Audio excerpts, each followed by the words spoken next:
bagus, karena saya juga sudah siap, karena hari ini kita akan sama-sama untuk Groupies No Secret. Dan di pojok sana giliran dia pakai baju warna kuning. Kita akan memanasan dulu seperti biasanya untuk membahas berita-berita yang hot baik yang datang dari dunia nyata maupun dari dunia maya. Ada berita apa ini dari dunia nyata ya, dari sebuah laporan polisi gitu ya. Ini laporan dari korban-korban ya, korban-korban apa sih, robot apa tuh namanya? Ini lah artikelnya, baca nih, robot trading. Robot trading itu namanya apa ya? Adalah itu namanya gitu ya. Jadi itu yang dilaporkan ada beberapa orang termasuk beberapa public figure. Di antaranya adalah Atta Halilintar, Taki Malik, Kevin Aprilio, terus ada Mario Teguh juga ya kan gitu ya. Mereka tuh dilaporkan oleh para korban ini karena dianggap mereka itu turut apa sih istilahnya kayak endorse gitu, mengendorse si robot trading ini gitu ya, diminta untuk bertanggung jawab gitu ya. Dan juga ada dugaan apa sih, ada yang laporannya juga tindak pencucian uang gara-gara lelang gitu ya. Siapa yang lelang? Atta Halilintar sama Taki Malik. Taki Malik tadi belum disebut, ya udah deh. Ini salah satunya, ini yang punya itu, yang punya dia, jadi kayaknya tuh pada saat dia lelang si bandana itu ya kan, bandananya si Atta Halilintar, bandana atau apa sih itulah, ikat kepalanya dia, headband dilelang. Nah hasil lelang itu sebenarnya untuk disumbangkan gitu kan, baik ya. Cuman masalahnya yang memenangkan lelang itu adalah kaitannya masih robot-robot trading itu kan ya gitu. Itu satu. Sama juga Taki Malik juga lelang sepeda, itu juga sama, uangnya juga sebenarnya untuk disumbangkan, tapi masalahnya yang berhasil menang lelang itu juga ada hubungannya sama robot trading gitu. Jadi dianggap ini kok seperti kayak gimmick untuk endorsan si itulah robot trading itu gitu ya. Ini ada klarifikasinya Atta Halilintar, coba kita baca ya. Aduh ya pokoknya itulah klarifikasinya, kurang lebih baca aja.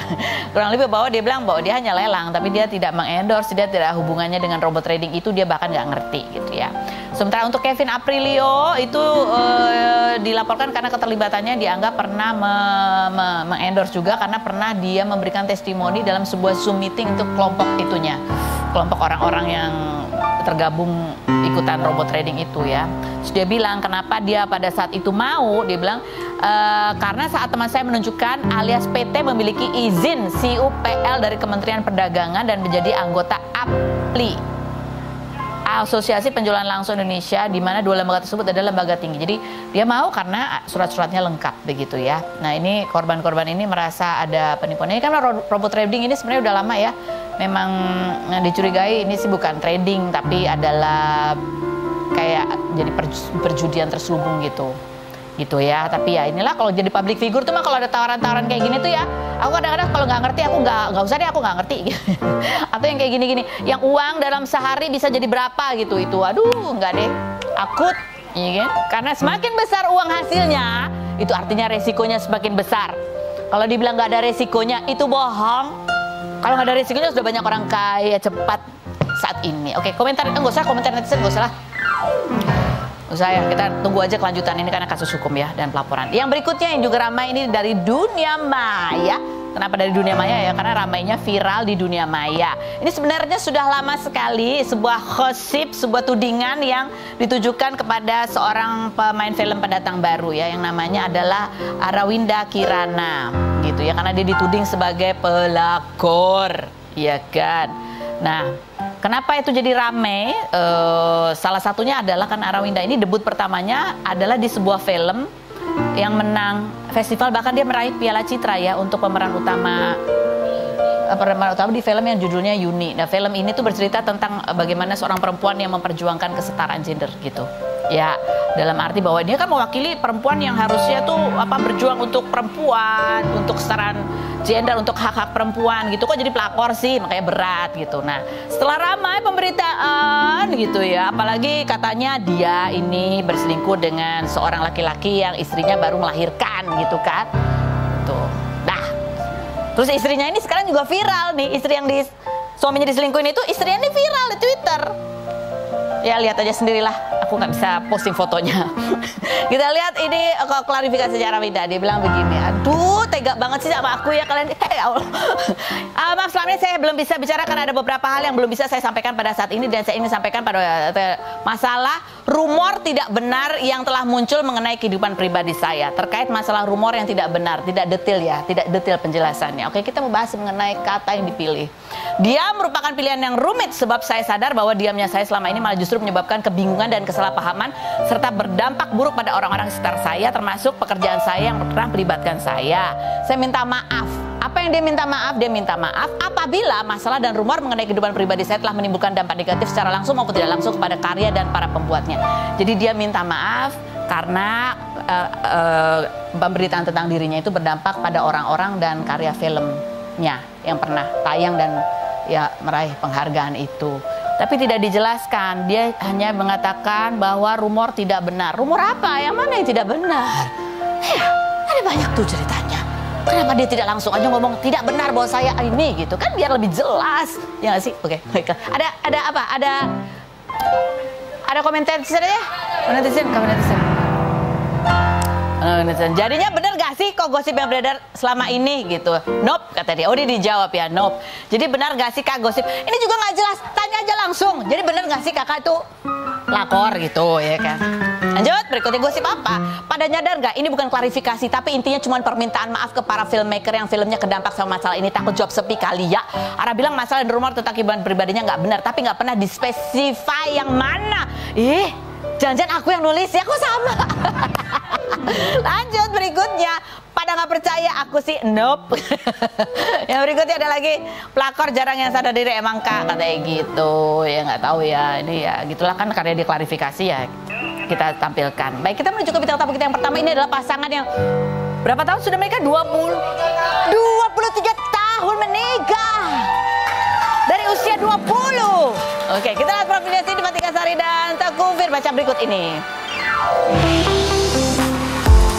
Cindy Fatikasari, artis kelahiran 1978 yang mengawali karir dalam ajang pemilihan gadis sampul tahun 1992 ini menikah dengan aktor Teuku Firmansyah pada 1999 setelah 8 bulan berpacaran karena dipertemukan dalam sinetron Cerita Cinta. Pasangan yang jarang diterpa isu miring ini mengaku rumah tangganya harmonis karena kemana-mana selalu berdua dan tiap main sinetron dipasangkan sebagai suami istri. Cindy dan Teuku Firmansyah dikaruniai 3 orang anak, anak pertamanya perempuan dan anak keduanya kembar laki-laki. Salah satu anak kembarnya yang duduk di kelas 3 SMA mengidap autism spectrum disorder dengan PDD-NOS berupa gangguan keterampilan sosial serta gangguan komunikasi secara verbal maupun non-verbal.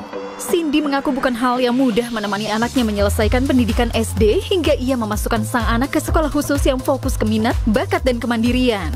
Benarkah Cindy Fatikasari dan Teuku Firmansyah kerap bertengkar karena perbedaan pendapat saat syuting? Dan seperti apa perjuangan mereka membesarkan anak berkebutuhan khusus? Saksikan kisah selengkapnya hanya di Rumpi No Secret. Kita sudah bersama dengan pasangan legend. Legend. Kalau dengar kata legend tuh kayak ini karena dia merintis karirnya udah dari sejak belasan tahun ya? Kamu belasan tahun kan gitu. Aku dari gadis sampul tuh umur 13 tahun. Umur 13 tahun.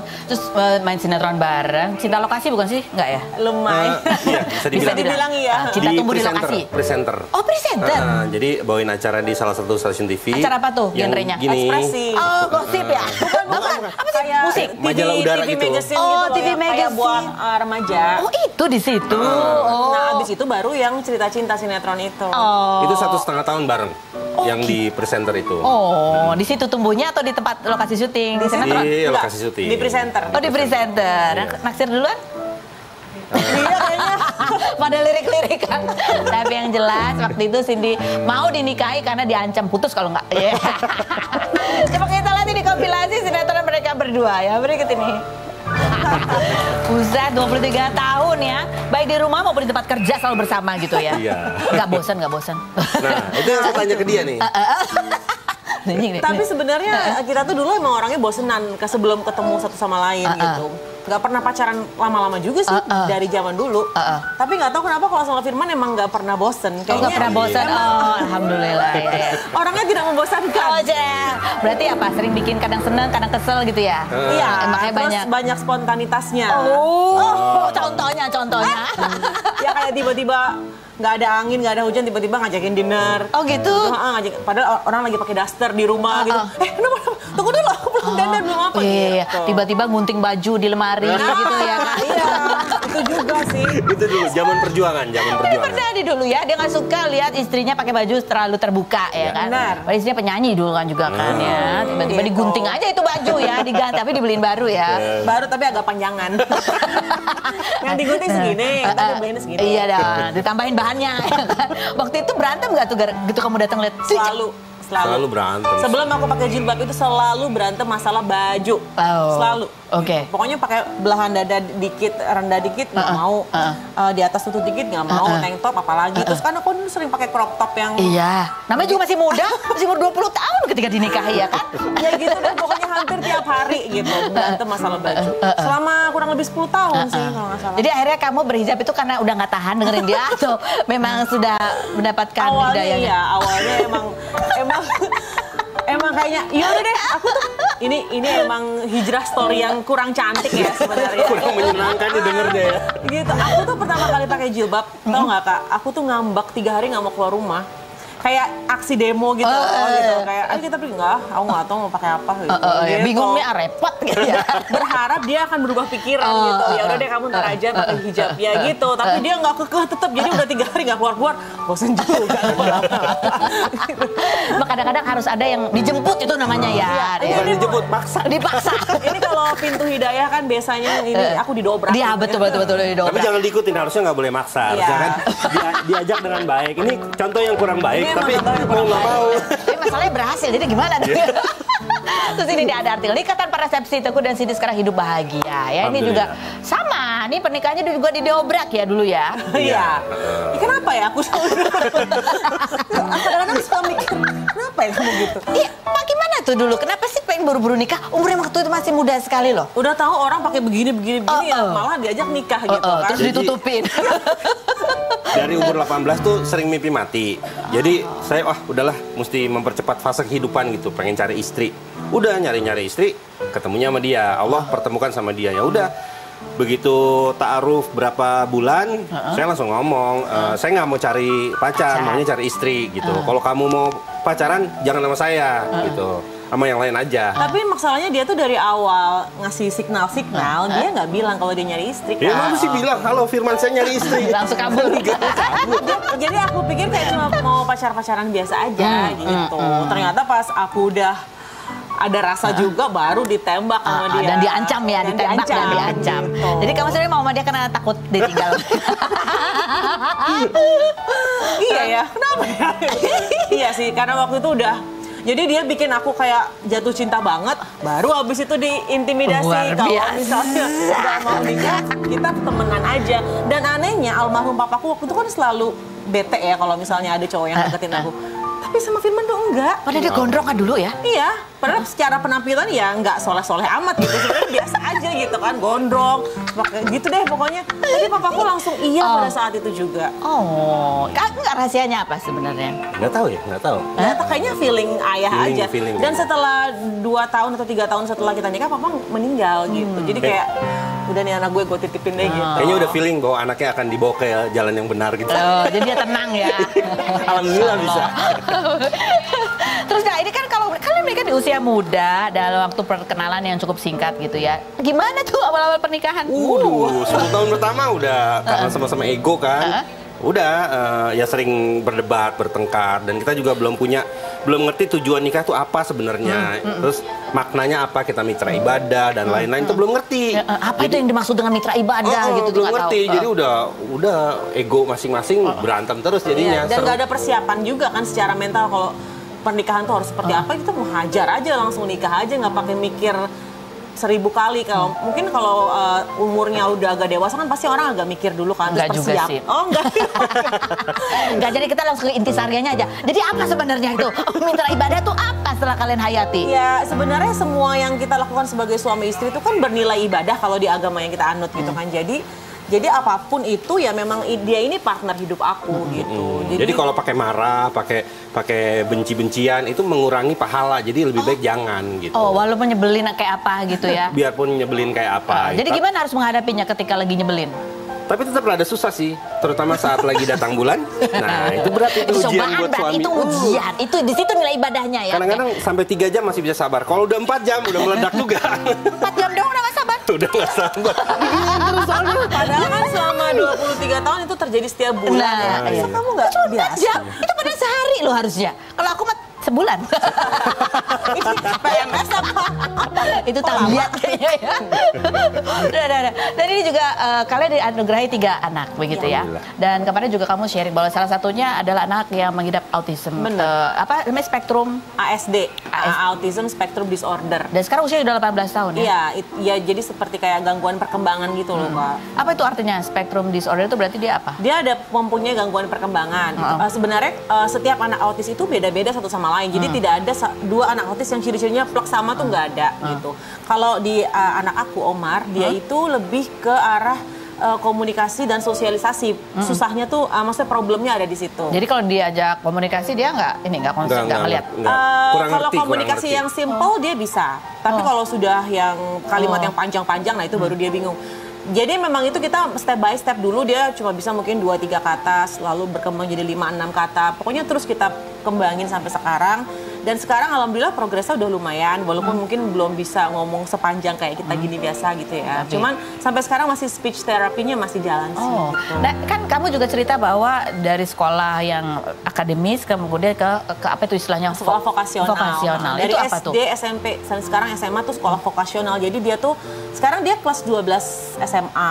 Sekarang dia sedang berjuang untuk menyelesaikan pendidikan SMA paket C Kak gitu. Dan sekolahnya tuh vocational, jadi memang disesuaikan dengan ritme belajarnya dia dan kemampuannya dia gitu. Jadi lebih terindividual lah gitu. Nggak disamaratain semua anak harus ini dengan materi yang sama gitu.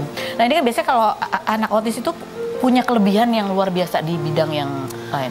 Iya, yang menonjol gitu. Kalau kemarin sih Omar sih sempat aktif di melukis gitu. Cuman karena sekarang ini mungkin untuk menyelesaikan pendidikan SMA paket C itu juga merupakan sebuah challenge kan buat dia. Jadi karena dia sekarang lagi kelas 12 dan kemarin kepotong Covid 2 tahun dia di rumah gitu. Jadi sekarang konsentrasi untuk selesaiin pendidikan SMA-nya dulu. Lalu setelah ini baru kita arahkan dia untuk melukis lagi gitu.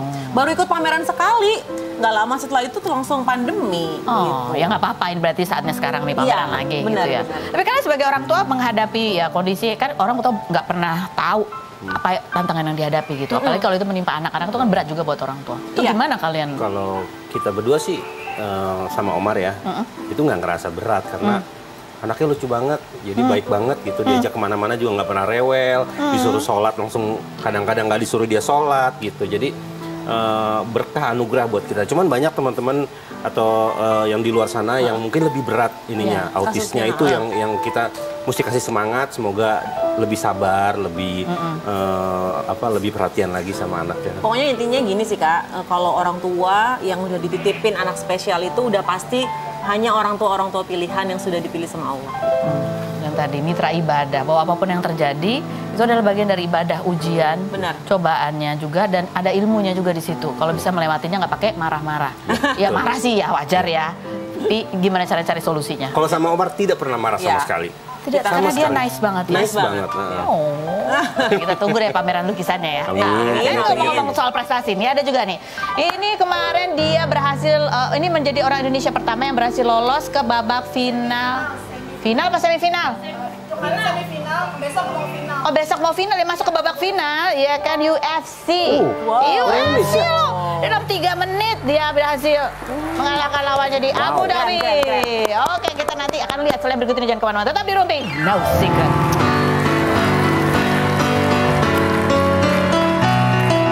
Dengan Jakarta lagi ya, kemarin berhasil melaju ke babak babak final Road to UFC ya. Nanti bulan Februari. Ya, Di tanggal 5. Tanggal 5 di Korea Selatan.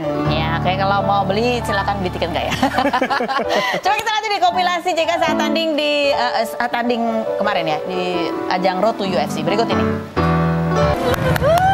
Luar biasa. Ini ada artikelnya yang potret JK petani asal Batak jadi atlet MMA begitu ya. Tadinya mengawali dari atlet wushu sama tinju. Terus jadi waktu masuk ke MMA-nya tuh gimana ceritanya? Saya dilarang mengikuti bela diri, dilarang bapak orang tua lah, suruh berangkat ke Batam cari kerja gitu. Terus? Ngapain masuk bela diri, nggak ada masa depannya katanya kan. Terus? Makanya berangkat ke Batam cari kerja. Terus kebetulan saya ketemu sama Pak Yakob Sucipto, diajak untuk main di MMA, di One Pride. Ya saya ikut audisi di Jakarta, dapat lolos gitu, baru ikut. Oh, tapi kan MMA itu kan mixed martial arts. Kamu kan wushu, berarti kan harus menguasai yang lain juga kan? Itu gimana pada saat itu? Sebelum saya ikut audisi, saya belajar semua bela diri lah. Ada gulatnya, ada BJJ-nya, semua saya pelajarin. Supaya bisa mengikuti audisi. Oh, supaya bisa begitu. Dan akhirnya lolos dan menang ya sempat ya. Bapak gimana akhirnya setelah tahu kamu akhirnya ke Batam tetap jadi Pertama atlet? tanding saya, orang tua nggak tahu. Orang tua nggak tahu, saya sembunyiin aja kan. Saya sembunyiin, terus habis itu? Begitu itu menang? dilihat di TV kan, ini JK apa enggak gitu ya.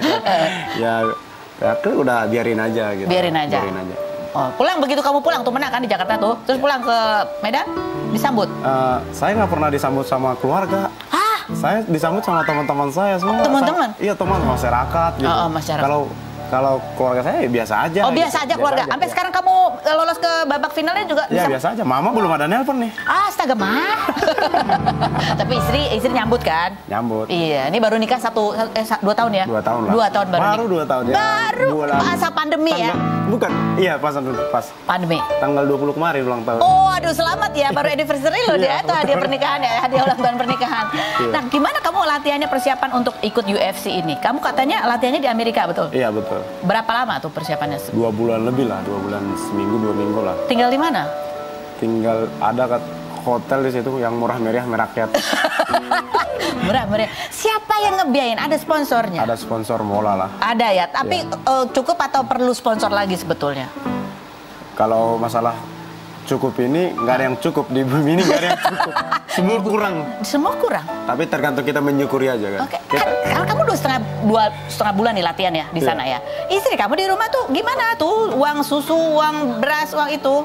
Kan sebelum berangkat kan tinggalin dulu uang. Tinggalin dulu. Jadi kalau kamu nggak latihan olahraga, apa kegiatan kamu sehari-hari apa buat mata pencariannya? Sebenarnya saya sih nggak ada mata pencarian. Cuman ya saya kebanyakan hari-hari itu membantu adik-adik yang ada di Simalungun itu melatih ini segala macam. Oh, ngelatih juga. Ya tapi nggak dibayar. Hah? Saya yang bayar, saya kasih uang sama orang itu lagi. Kamu dapat duitnya dari mana? Kadang ada aja rezeki dari Tuhan. Kadang ada aja rezeki dari Tuhan. Saya buat camp. Anak-anak yang di sana saya suruh latihan, saya buat mesnya, tinggal di tempat itu gitu. Gitu? Ya. Kenapa kamu buka kelas itu nggak dibayar? Kenapa? Karena saya nggak mau apa yang pernah kurasakan itu dirasakan orang itu lagi. Apa yang kamu rasakan? Nggak ada bantuan, nggak ada yang sport, nggak ada yang ini gitu kan. Ya saya berprinsip apa yang pernah kurasakan jangan dirasakan orang itu lagi. Oke.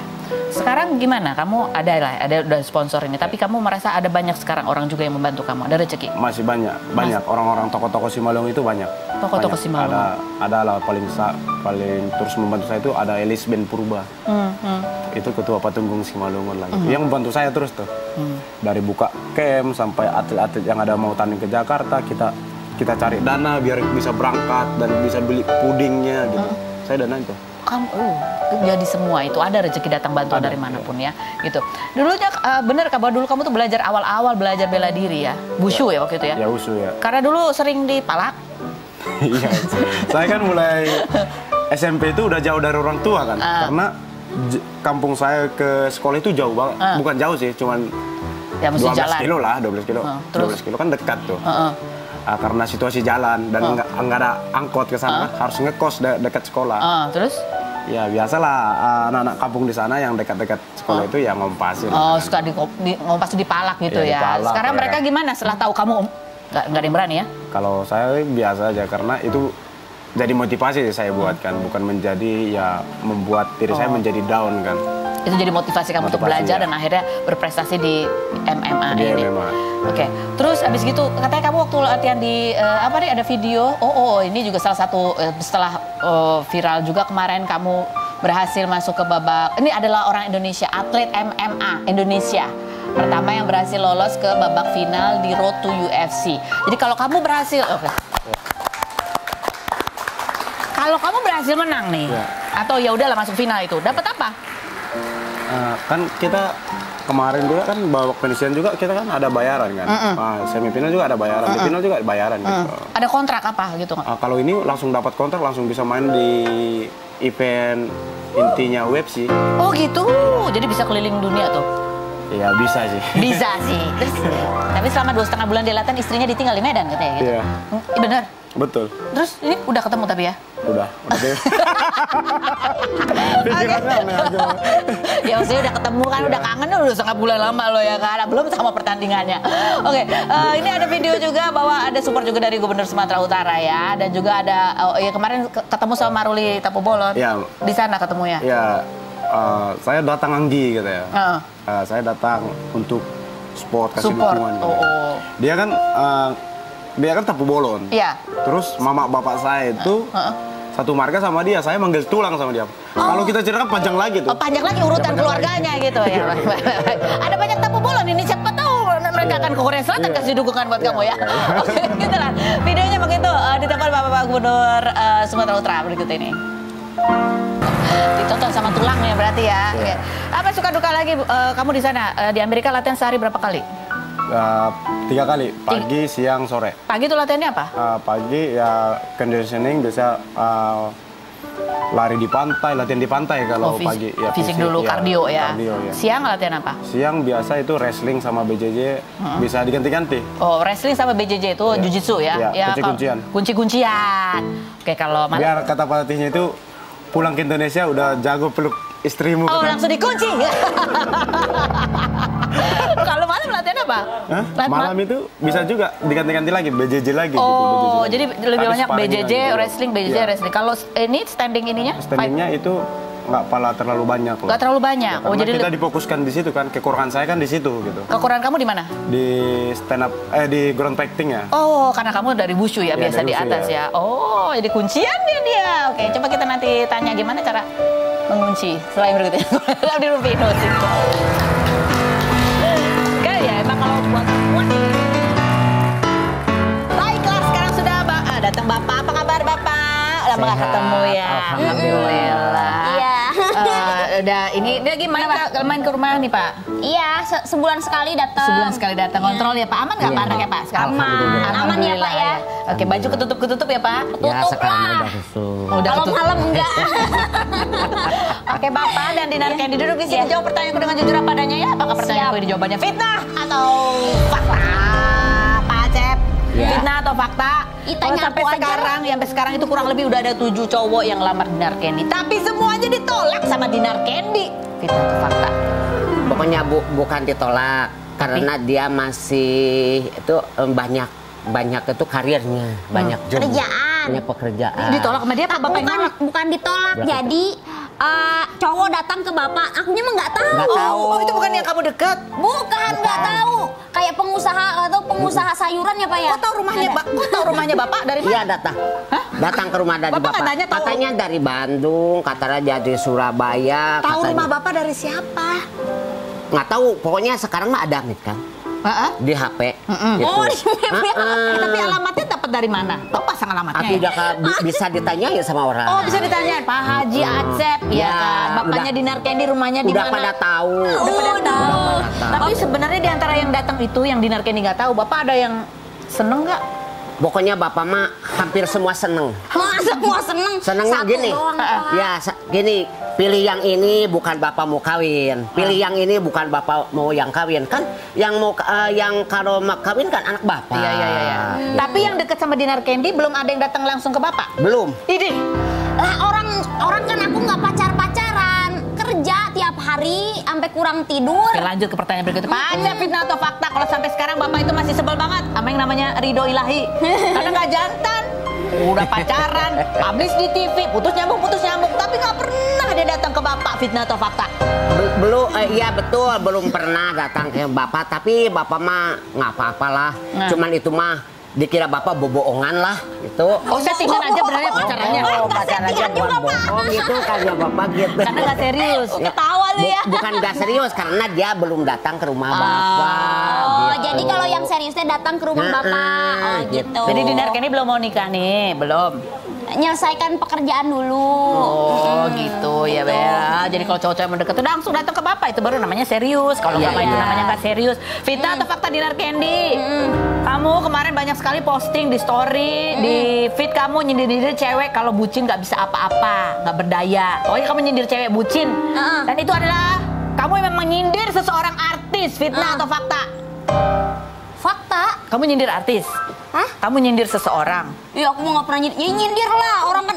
Aku kan sebagai netizen doang. Oh, kamu nyindir emang berkaitan dengan kasus yang terjadi yang lagi rame. Kayak kalau enggak kayak gini loh, kayak sebenarnya ini kayak universal aja, cuman jadi kayak nyambung ke sana. Tapi kayak iya gitu pengen ngeyain. Pengen ngeyain. Kalau bucin gitu. Kalau bucin tuh kita suka bodoh gitu. Kamu juga. Sama aku juga gitu, bukan dia aja. Kalau bucin tuh kayak kita kan pakai feeling, pakai perasaan gitu. Jadi kalau pas udah cinta sama orang tuh apa kata orang di luar sana, enggak dia tuh baik banget Tapi gitu. kamu pernah nggak punya pacar yang toksik yang suka main tangan? Oh enggak, kalau yang main tangan enggak. Oh enggak ya, oke baik. Oke baiklah, kita akan ngobrol lagi sama semua tamu-tamu saya ya. Jangan kemana-mana, tetap di Ruby.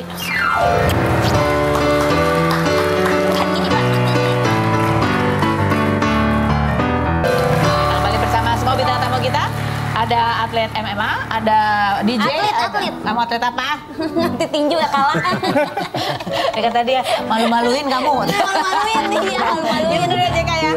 Kalau mau tinju beneran. Iya, malu sama yang profesional. Iya.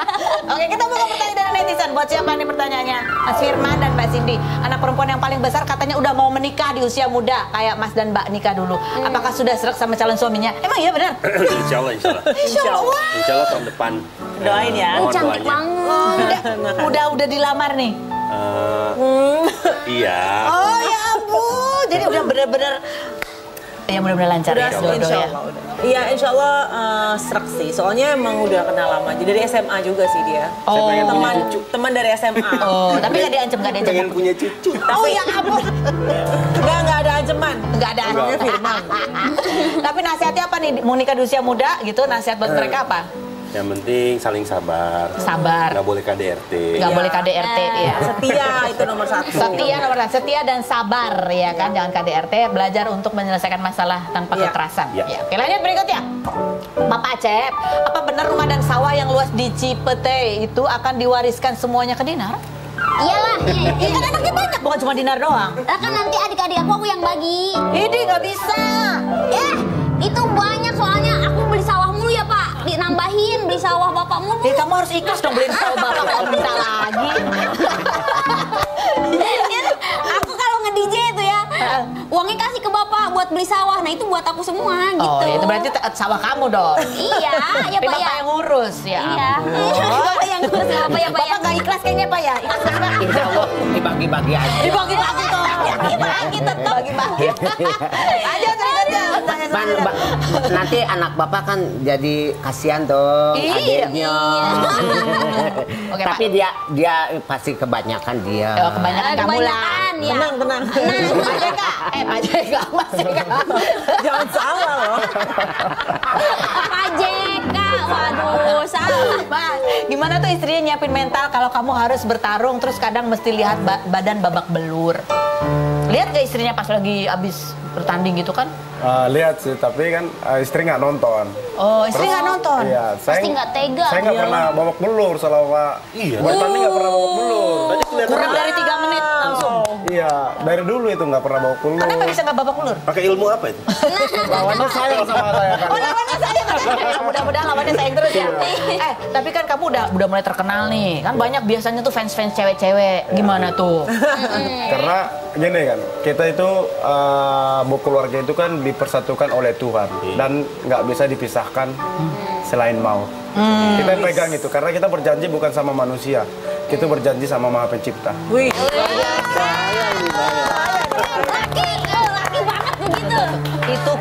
sukses Ini ya. bisa jadi nasihat tambahan buat aku. Bagus Aku itu. catat tapi. Itu salah satu kunci sukses juga ya buat bapak-bapak di luar sana yang mencari nafkah, kerja, berkarya, dan istri juga semuanya ya. Doa pasangan di rumah Ya. itu yang membuat sukses lancar semuanya. Jadi jangan macam-macam. Goda itu pasti ada ya. Apalagi udah sukses. Ingat itu tadi dipersatukan janjinya bukan sama manusia, sama Tuhan. Maca terima kasih udah datang ya. Maca terima kasih, Berma terima kasih, sini terima kasih. Iya. Terima kasih buat anda semua. Senin sampai Jumat kita ketemu lagi di acara Ruby.